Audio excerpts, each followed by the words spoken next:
welcome aboard, everybody. Tonight's class is going to be all about social media, and it's going to be hopefully helpful to those who are here tonight, as well as people who want to watch this on a replay. So in our first class last Friday, we talked about email marketing and using newsletters as a way to reach out to your people. And tonight we're going to talk a little bit more about social media. And an interesting aspect of doing this talk is that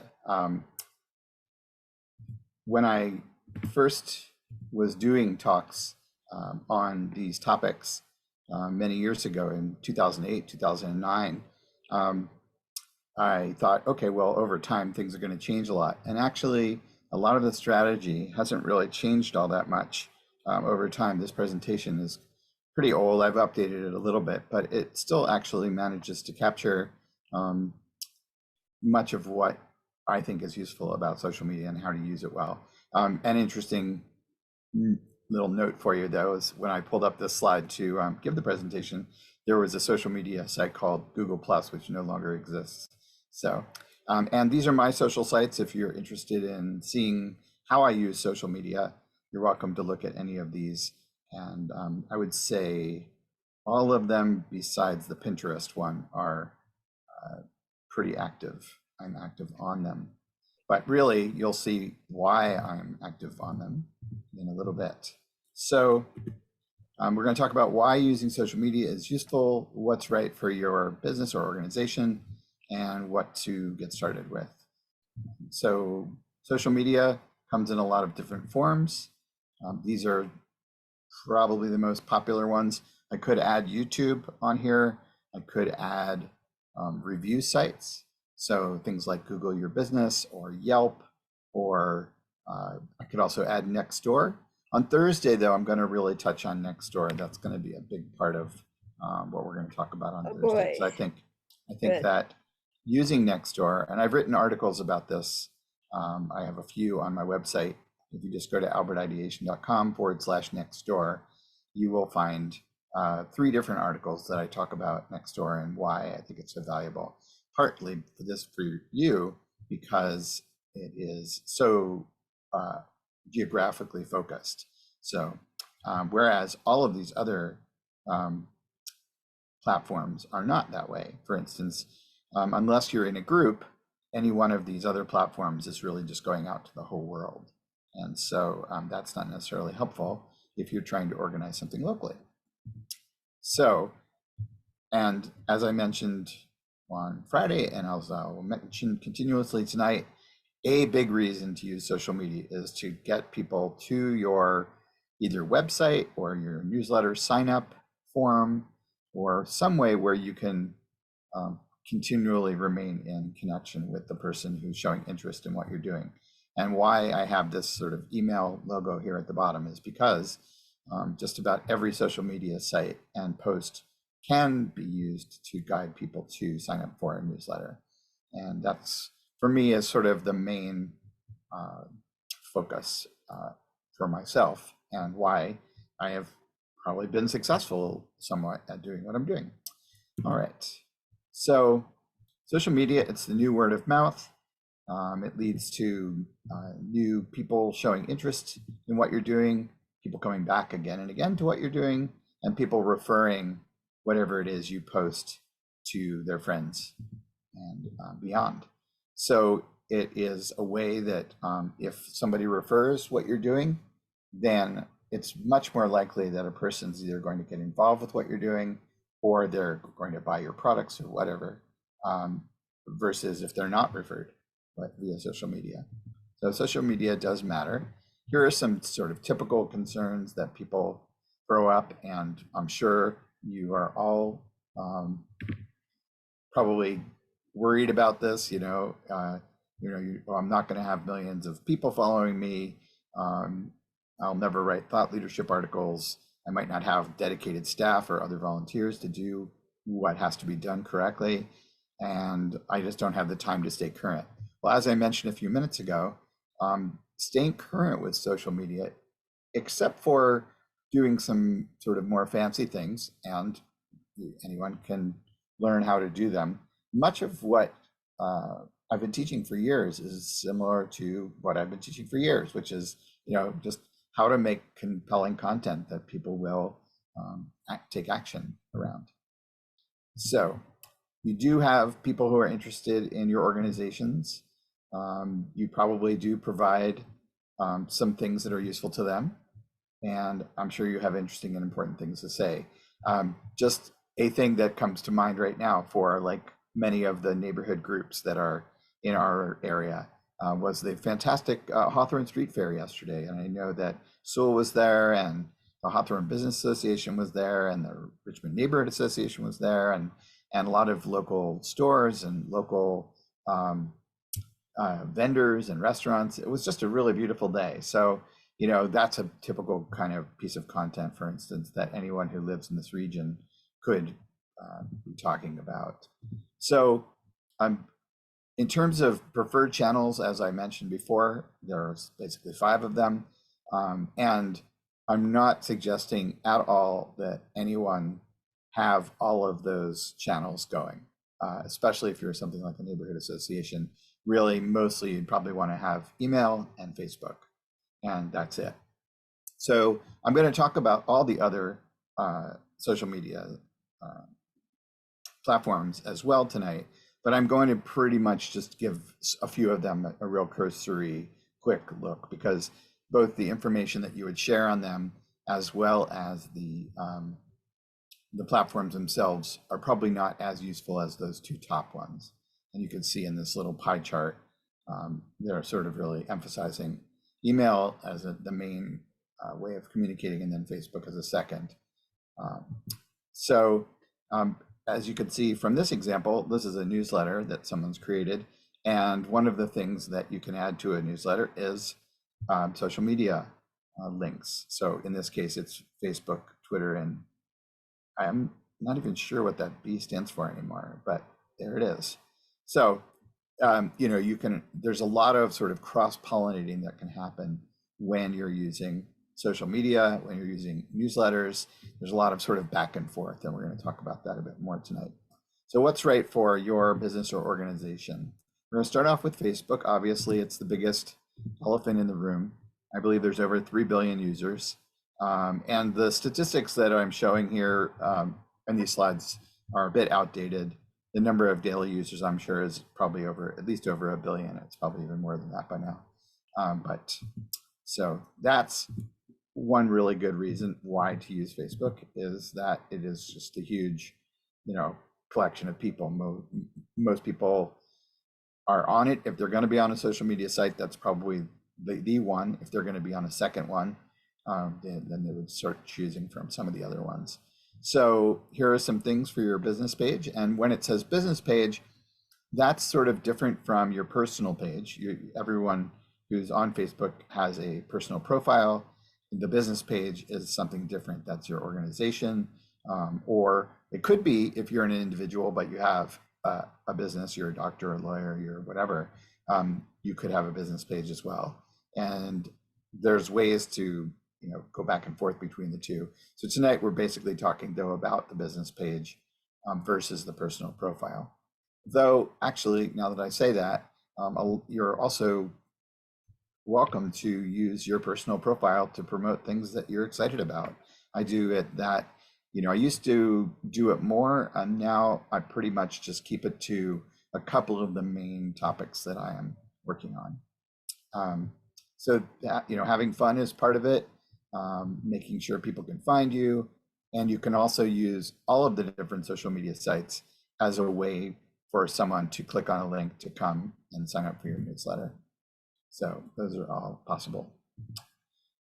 This is an old version of what a Facebook page used to look like, but all of the components are still accurate. There's still a cover photo. And let's just go back to cover photo for a second. That's also a place where you can do fun things, like you can actually put text in the photo, and a person could end up clicking on the photo, and that could be a place to put your newsletter sign up link. So every place basically where you have imagery can have underneath it action steps that someone could take. So cover photo is an example of that. The profile photo, that's kind of what everybody sees when they're scrolling through their newsfeed. Information about your organization.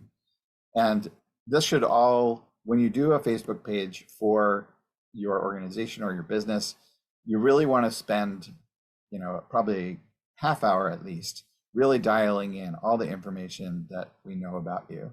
And so if anyone wants to find out your hours or how to reach you, that should all be there. Apps and tabs have somewhat gone away. That's not really relevant anymore. And then your timeline on your page is the things you've posted, and that's what people generally when they come to your page, they would see that information. So here is a pretty interesting slide that talks about how to get engagement. And we tend to think that, just posting some text is going to do it. Some people are going to see your post if it's just text. But if you add a video, you get 100% more engagement. If you add a post with a picture, you get even more engagement. Post plus a photo album, you get even more engagement. Now, this is a little bit out of date. I would say that a post where you're uploading a recent video is probably going to be the highest attention that you can get. And doing things like a Facebook Live where you're actually broadcasting, like we could be broadcasting this talk right now actually onto the Soul Facebook page. I hadn't even thought about that till now. We could also be broadcasting to YouTube. So when you do things like that, your world grows, and more people are engaged, and more people are attracted to whatever it is you're doing. Go ahead, Cheryl. Twitter now has spaces, and you can broadcast via spaces on Twitter. Okay. Yeah, you can broadcast live on Twitter. You can broadcast live on Instagram. And I believe also I'm not sure if you can broadcast live on LinkedIn, but there's definitely a video aspect that if it's not working yet, it's coming soon. But I actually think it is actually already there. So you can do things like hold meetings. So, and then you always want to keep in mind what's going on with mobile. This is also probably an outdated statistic, but the idea is that a lot of people are looking at whatever they're doing on social media via a mobile device.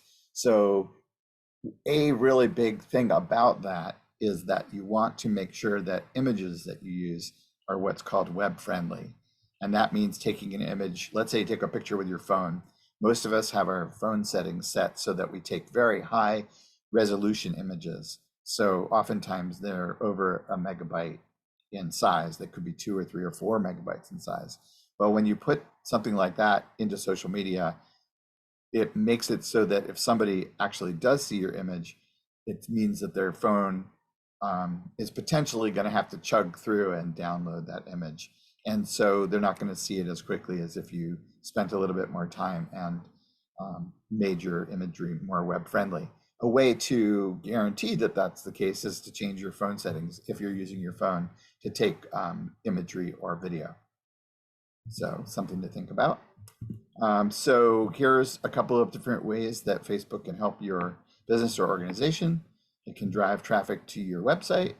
You can use it as a customer service type of interaction, engagement. So, posting fun things like this obviously led in this case to 260 people liking the post. And so, that just kind of makes whatever you've sent, if you can come up with viral content like this, whatever it is you're doing is going to obviously reach a lot more people. Also, Facebook is a place where people can leave reviews for you. And it's also a way that someone can share something that you're doing with other people in the community. So a really good example of this is the Sunnyside Neighborhood Association uses their Facebook page to constantly post about things that are going on in the neighborhood. And as far as I could tell, they are the only ones doing this.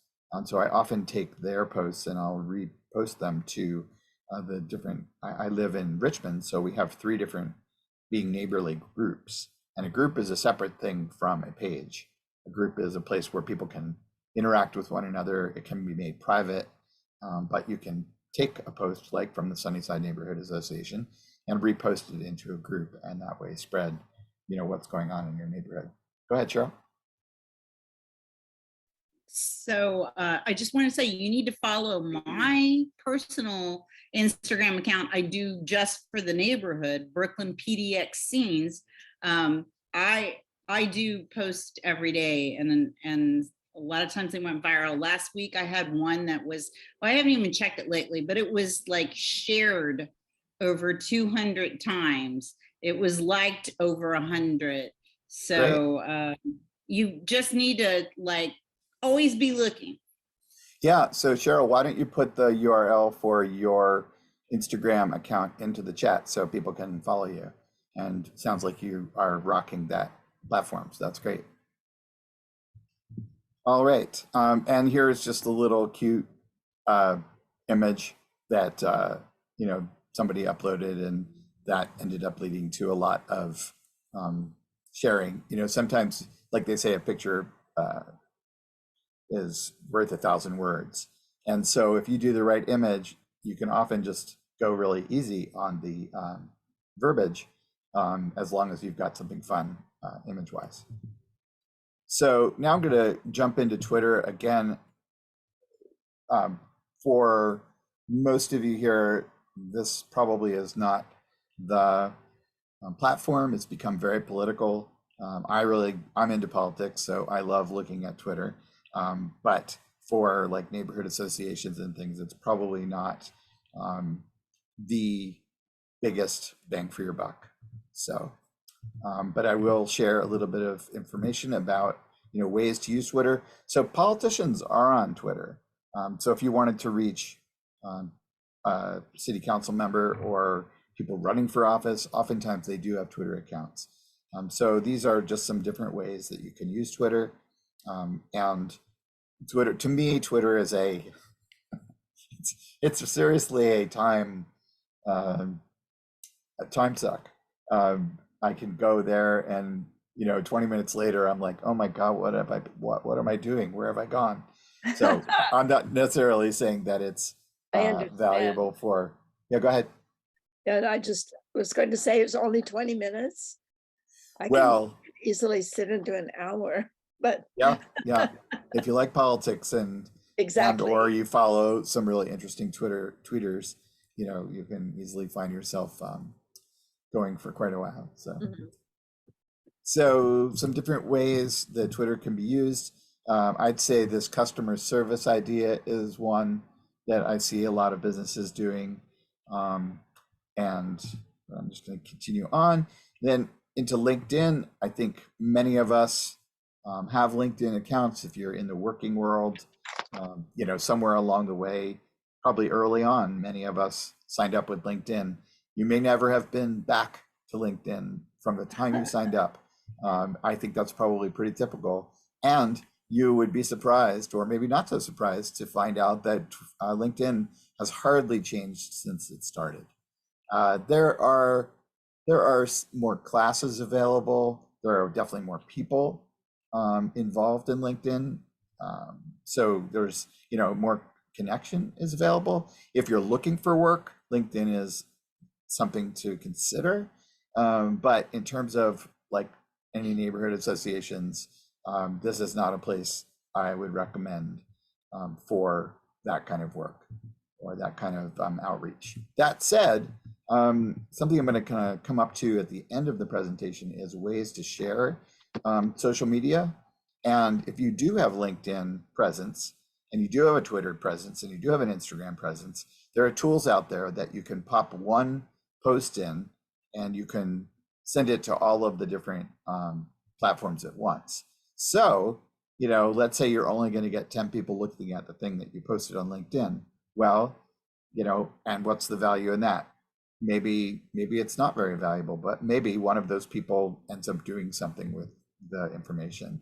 And because it only takes you another second to check off the box that I'm going to post to LinkedIn, I think it's probably worth it. So for instance, when I've been doing social media for a really long time, and so I have at least 30 different Facebook pages, a, a personal account and a professional one for LinkedIn, 2 Twitter accounts that I regularly post to, and an Instagram account, Pinterest account, like that. And so when I use the tool that I use within Constant Contact in this case, I'm able to post out to all of those. And, you know, I'd say it's not costing me anything to post more. Maybe it makes me look a little bit more active to the people on LinkedIn. I'm not really sure, but it's just something to know that that is available out there. Again, I didn't mention this for Twitter, but LinkedIn can obviously be used as a place to encourage people to join your mailing list as well. Here's some ideas about types of things that one could post on LinkedIn as ways to build whatever effort you're doing. And then Pinterest, again, this is way out of date. I'm sure there are way more active users. Pinterest is a really kind of a specialty, niche-y type of thing. Like if you're into sewing or if you're into cats, Pinterest is great. If you have a bakery, if you have something that's, you know, if you have some world that's very visual, Pinterest is your friend. The idea is that you create these boards where people come and they look at your, you know, the things that you're interested in, and they can take that information and do things with it. A thing to do is to have places where people can sign up for your newsletter, and or find other ways to interact with you, your website or whatever it is. So I have a Pinterest account, and to be honest, I think it's been at least a year since I visited it. But once upon a time, I was very interested in it. I thought it would be very useful in terms of a particular activist project that I was working on, because I noticed that I'm very much wanting to rid the world of gas-powered leaf blowers. I think they're horrible. And so I created a board that was all of the best memes around gas-powered leaf blower going away type of things. And there wasn't one, as far as I know. And like I said, I haven't been back in a year to see how it's doing.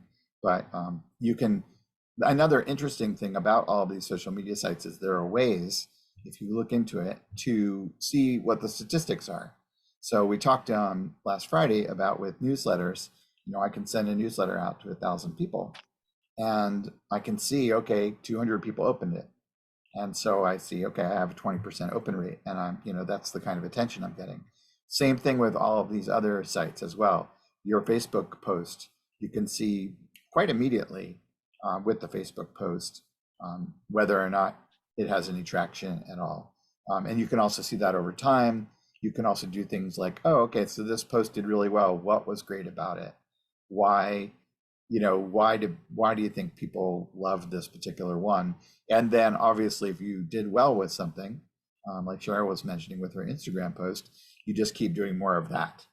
So how Pinterest can help your business. Again, I don't think this is for our audience here tonight, but just you can sort of see a little bit about what Pinterest looks like and what people do with it. This is actually a company down in Salem, if I'm not mistaken, that does stamping. And you can also push people to other places. So you can take someone from Pinterest and bring them over to Facebook. That's what they're doing in this case. Now, finally, I'm going to talk about Instagram. And Instagram was bought by Facebook a couple of years ago. And again, this is an old statistic. I'm sure they're up to probably about 1 billion people. I wouldn't be surprised if that was the case now. Now, Instagram is an interesting one because it's very visual. Video does really great with Instagram, as do regular images. There's a lot of editing that you can do when you're uploading your image. You can add text. You can do all sorts of fancy things. And for some businesses, I think Instagram is really the way to go. I have a neighbor who started a crystal subscription business. So every month, for people who are subscribers, they receive a box of crystals. By the way, can you all hear me okay? Yes. Am I coming through? Okay, good. Sometimes I need to up the volume. Anyway, so when someone orders a box of crystals, um, you know, or there's a subscriber every month, they get a different box. And so he spends time during the month taking pictures of crystals and going out to rivers and putting crystals in water and doing all sorts of fun things. And I think the last time I checked, he had 150,000 Instagram followers. And I have been encouraging him to do a newsletter. I've been encouraging him really just mainly to do newsletter. And they send it out like twice a year. But really, all of their effort goes to Instagram. And I think that's partly because they're trying to reach a particular audience. They have something that's very visually stimulating. And they were in early and managed to build a very good audience. So this is just some information about using Instagram. I think it could be a little bit tougher to get started, let's say today, unless you had something that's very much a niche type of thing. But you know, depending on how much energy and effort you put into it, how good your photography skills are, what it is you're showing, Instagram could be a good platform for many people. And then hashtags. I haven't really talked about that, but Twitter and Instagram and Facebook to some extent, people do use hashtags. The idea with that is that a person can come into the platform, do a search on, let's say, crystal subscription box, and find, you know, the companies that did that type of thing. All right, a little bit more about Instagram. Again, it can be used as a customer service tool. It can be used to promote what you're doing. And here's just some imagery of people who are rocking Instagram once upon a time. So what do I do next? First of all, I want to just stop there. We've gone through all of the different platforms. I'm curious, does anybody have any comments or questions about this? Okay. I wanted to just mention Instagram is where I go to cheer myself up. Ah. So if you're a business person, like think of that too. It's you got Twitter, all the horrible things that are happening in the world, but just to cheer myself up, I go to Instagram where I can see pictures of things, so pretty pictures. Yeah. Well, and we need that. So, you know, it's a good reminder. Go ahead, Cheryl. I agree. Instagram's where you go to get out of the toxic world of Facebook. I mean, so many people left Facebook like 3-4 years ago, just in rows because it was so negative. So you go to Instagram to get cheered up. And what was I going to say about Instagram? I can't remember if there was something else. Oh, yes, other medias. So there's TikTok and stuff like that. Like if you're a business, you want to be looking into like anything you could do. But if you're a neighborhood association, only do TikTok if you've got like somebody that is hip to that, and you can make it work for the neighborhood association. Yeah, it's interesting. I hadn't thought about talking about TikTok, but there's another one also called Twitch. People use that as well. And these are sort of like Instagram where you're uploading a short video. And to me, it just looks like a giant soup. You know, it's just a worldwide soup of information. And I do think it's possible to potentially reach people in your neighborhood, let's say, to take some kind of an action or, you know, get involved with TikTok. But I think that would be, I haven't seen any evidence of that, at least not in Portland. Now, that said, I mean, I haven't really gone looking for it either, because when I do go looking at TikTok or Twitch, you know, I, like with any other social media, I end up getting sucked into whatever the flow is that I reach instead of thinking too much about posting things there. That said, there's a pretty cool tool that I found. I haven't used it recently, but it's called haps.tv. And maybe someone can post that in the chat, HAPPS.tv. And what HAPS allows you to do, and like I said, I haven't used it in a little while, but I'm pretty sure it's still available. it allows you to broadcast. So for instance, we could be broadcasting this presentation to Facebook, I think Twitter, Instagram, I'm pretty sure, TikTok, Twitch, YouTube, all at the same time. And not just one channel of each of those, but really as many channels as you have. So for instance, during the pandemic, I'm a folk musician. I play like classic rock songs and folk music and stuff. And so to cheer myself up and to share my art with the world, I use that platform to broadcast out to the world. What's really fantastic about it also is that not only am I live to whoever's watching in the moment, but it also saves the information, and then that's there as content for all time, really.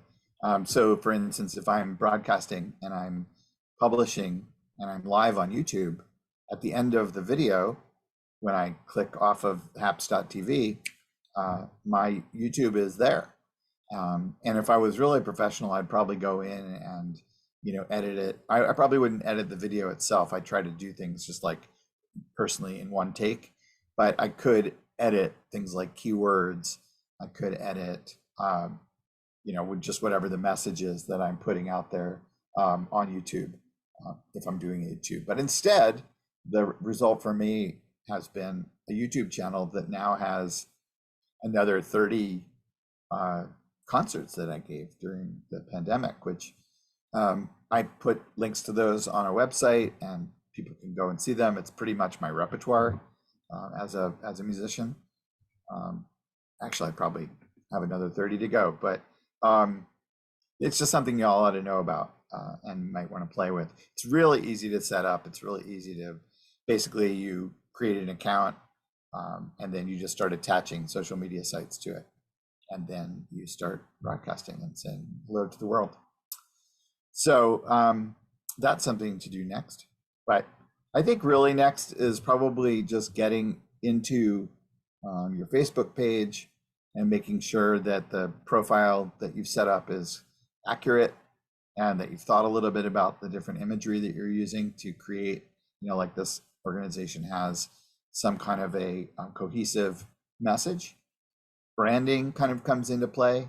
You know, what colors do you use? What's going to be some of the first content? And then what's in the about section? That's often important too, because when people come to your page, oftentimes they're looking for, you know, further ways to connect with you or buy something from you or something. So you want to make sure that all of that information is there and ready to go. And here's just some examples of all of that. So this is an interesting concept, and I actually think that this slide is here because I had something to do with it. What this is a newsletter that's going out via email service provider, and it's got the little links at the bottom of the different social media that one could link to, but it's an announcement. Hey, we have a Facebook page. We're out there, you know, come visit us. And so you can use your newsletter to tell people about your social sites. You can use your social sites to tell people about your newsletter and vice versa. So, and so these are, you know, again, these are just links to different social sites that one could come out and find out more about the organization. You know, and everybody's different. Everybody is, you know, some people are just really into Facebook. Some people are into email. Some people are into Instagram. So making sure that people know that you have a presence, if you do, in one or more of these places will guide them to, you know, find out more about you. So for instance, this YouTube link right here, you know, some people are just super into video. Really, they'll watch any video you send them, you know, and whereas some people are much more into text. I'm probably more of a text person. Actually, I just said the word text. We'll probably talk about that more on Thursday, but that's something that's, you know, you're all probably familiar with, but SMS marketing is suddenly becoming more of a possibility for organizations. So there are ways to have people sign up for texting. So, and why is this useful? So let's say I'm having an event tomorrow evening. The farmer's market is happening tomorrow night. It's actually not, but let's say it was. I could do a thing where I got people to sign up for a last minute text alert when certain things are going on in the neighborhood. Or like I have a group of guys that I play Mexican train dominoes with, and we use texting. And so that's something that organizations and individuals can start bringing into the marketing mix. And I think I'll touch on that a little bit more on Thursday, maybe give you a demo of how that is working. So some starter content that you can consider doing with your social media is providing information. We talked about this on Friday. It's the same kind of thing that one could put in a newsletter. Questions asked by your customers or just people who write to your organization and want to know, how do I get involved, or how do I donate, or how do I take advantage of whatever services you're offering. Those are great pieces of content that you can then push back into the social media universe. And it also makes sense to think about archive newsletters, for instance, different kinds of registration pages. And you can also do things like sort of mix and match. So like, some stuff on social might point to a newsletter. Some things on the newsletter might point to things that you've done on social. So you can reuse all of this content. You don't have to always be creating fresh content. Yeah, Cheryl. Hopefully this is a good spot to ask this because I'm a little late. So the SMS marketing, I dabbled with that with an old group that I was in, but like I haven't looked at that in probably 8 or 9 years. Mm-hmm. Can you help us, point us to where we should be looking nowadays for that situation? I think I'll talk about that more on Thursday. I need to do a little bit of research myself. I know somebody who's using, I want to say something like SMS Smart. Constant Contact now suddenly has a new offering as well. I haven't dabbled in it yet, but I have watched a number of the training videos on it. And the gist of it is somebody sees a text. Well, actually, I have one for my newsletter. So if you text Albert to 22828, you suddenly a text comes back to you and says, looks like you want to join my newsletter. And then please provide me with your email address. You put your email address in and boom, it goes back to the server. And then you get another message back to you that says, thanks for doing that. Come and look at your inbox and you'll see a message from me. So SMS marketing works the same way. So it'll be text Albert to 22828, and then you'll get a note back that'll say, looks like you want to join, my SMS marketing. I mean, you wouldn't say exactly those words. It looks like you want to receive text from us. Please provide your phone number. So I'm assuming you do that through Constant Contact. That's actually who I used to do it through. Yeah. I didn't know if they still did it. And that was great because that's how we set up our auto responder. I'm sorry, I might be a little loud because I'm trying to overcompensate for the dogs. You sound great. Thank you. But anyhow, that's how we set up our auto responders. People would opt in through an email. Yep. And then we would set up 3 auto responders. But by the way, thank you for your information last week. Our organization is going to make sure we set up auto responders, and we're going to try 6, Great. Yeah, fantastic. So the SMS part of all of this, the texting part for Constant Contact at least, is new. It's just rolling out now. So they never had that product before, but that product for texting has existed for a while. There are quite a number of groups that will take your money and set you up with such a system. I'm to be honest, the jury for me is still out because I don't really like receiving texts from businesses. I'm 61 and I don't really want to receive texts from anybody unless it's come have dinner with me. you know, or I have a ticket for a movie, like last minute logistical things or just logistical things in general. That said, as was brought up previously in this presentation, a lot of people do want to receive special, you know, alerts from businesses. And they do, you know, they feel special. You get a text that says 50%, you know, we're closing early tonight because it's hot, you know, from the local pizzeria. And they say, you know, we've got like 3 pies left, you know, come and get them. So, you know, people like things like that, and they like the sort of feeling special, and they like, um, and different people are different. You know, like I said, I'm 61. Someone who's 41 probably has a really different relationship with their phone. They have a really different relationship with texting. And so to me, I feel interrupted and bothered when my phone dings. Whereas some people, you know, I probably a majority of people want to be receiving that constant connection. And so as organizations, uh, you have to just decide, you know, like, are we, is this something we want to put time and resource into? I think it's very cost effective. It doesn't cost anything to send a text, barely. The system itself is going to cost you, you know, $5 to $10 a month or something like that.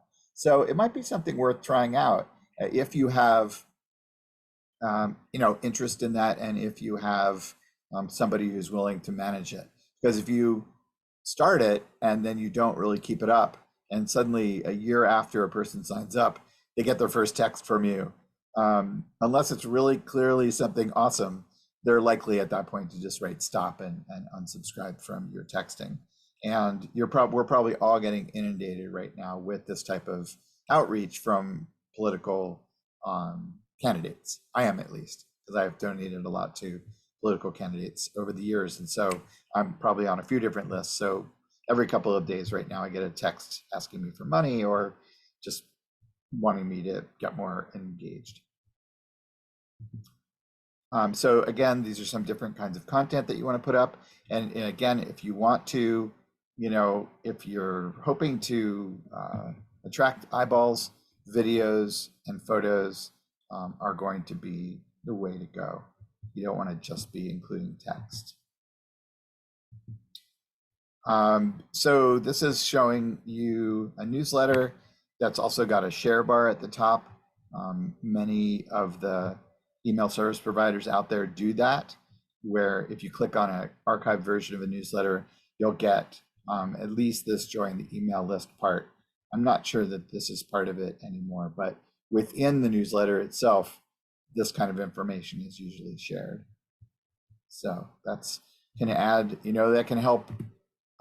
It's wonderful if you can ask people. Also, you can say, you know, this is information that we really want shared out in the world. Please retweet it, or please like it, or please share it on social media. You know, we're really trying to get the word out. We have 200 free trees that we want to put in people's yards. I'm speaking as if I'm the Parks Department, but you get the idea. So, and this is something to know about social media as well, is that you can always ask people to take action. People enjoy being asked to do things. They also enjoy being asked what they think. So that's something that we're going to talk about on Thursday, as well as surveys. We'll talk a little bit about how to survey your folks so that you can find out what they're interested in. Then there's this concept here, I've talked about this once already, about reusing content. You can take information from your newsletter, bring it into a blog, or vice versa, and you can constantly be reusing your content. And you know, LinkedIn is a perfect place. I see that all the time. You know, one of my favorite newsletter writers, and somebody who I just really admire a lot, it's a guy named Michael Katz. He's out of the Boston area, and he takes all of his newsletters and repurposes them in all sorts of different ways. I think he's probably got 300 different newsletters. And so, you know, you get the one from today, but then when you're on LinkedIn, suddenly you'll see one from 3 years ago. And the content is evergreen. If you make evergreen content, which means that it doesn't go out of, you know, it always remains relevant, or closely remains relevant, you can just constantly be using this. And things in our neighborhoods, people seem to think, oh, things are changing, constantly and quickly and stuff. I don't really think that's true. Of course, the development that's happened along Division or along Hawthorne or the repaving of Hawthorne, these are some changes, but beyond that, there's a lot of things that stay the same. So I don't think it's that impossible to do evergreen content. A lot of the events stay the same. We had the Hawthorne Street Fair yesterday. It's something that's repeating. And so, it's just something to consider, that if you create evergreen content, you can kind of constantly be reusing it. And so this is some more of that idea of using content from one social media site to another, from your blog to your newsletter, etc. This is encouraging you to be the expert. And most of you who are going to be putting this content out are the expert about what you're talking about, and you should, celebrate that and share it.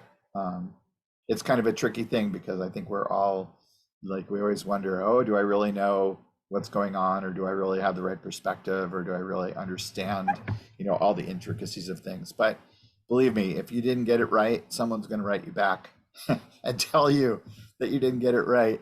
And, there's value in that as well. You can make a correction, or you can start a new relationship with somebody who obviously has some deeper insight than you do. But I think it's worth knowing that you are probably the expert in the thing that you're sending out there. Here are some things not to do on social media. Overly self-promoting, straying a little bit too far, perhaps. Personally, I think on my personal page, I feel confident to pretty much talk about anything. But for a long time, those of us like in the marketing field, I think, have been told and sort of tell one another to try to steer clear of sensitive topics when we're actually doing marketing for an organization or our own business. I am not that person, as you may have guessed already. So I do not follow those rules, but they're there. It's good to know what the rules or the guidance is before you go out and get busy with this. Go ahead, Cheryl. Our neighborhood does not try to stray away from sensitive topics, because that's what we need to be facing head on. Houselessness and how people respond to houseless people. That's something we definitely always try to work with on anything that we do. Yeah, it's it's very tricky to talk about a lot of things. I mean, like I mentioned earlier in this class about how I'm working on getting rid of gas-powered leaf blowers.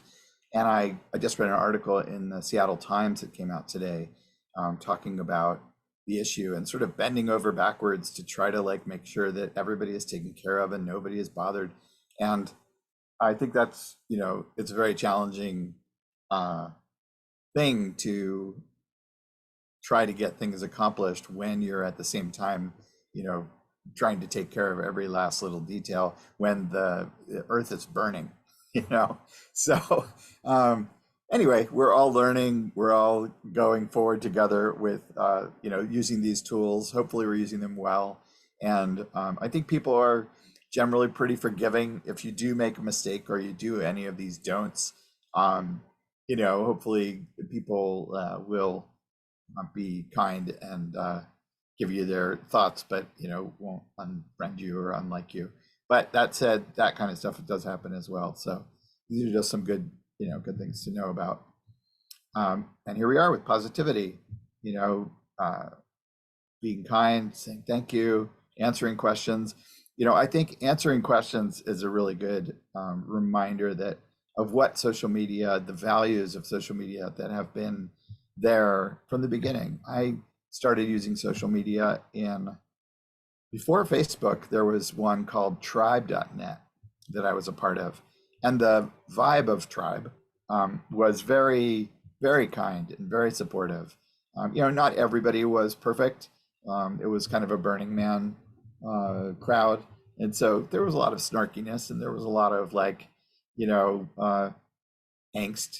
But in general, people were there to support each other and make the experience go well. And I think it goes a long way when you behave like that on social media. You can't always do it, and sometimes you have to push back and you have to, you know, maybe bring someone over to the side and say, hey, the way you're expressing yourself, that's not going to go here. So, you know, but I do think that being helpful on social media really is just a great way to go. That's been my attitude and behavior for 14 years of using Facebook, for instance. And, you know, I think that also leads to your organization or you having a good reputation. And then whatever you're trying to do gets further down the road because, you know, you're setting a certain tone. So info there. You know, you can always do things to try to turn negativity around. You know, let people know that you're addressing problems if they come up, and, you know, go forward. So this is coming to the end of the presentation today.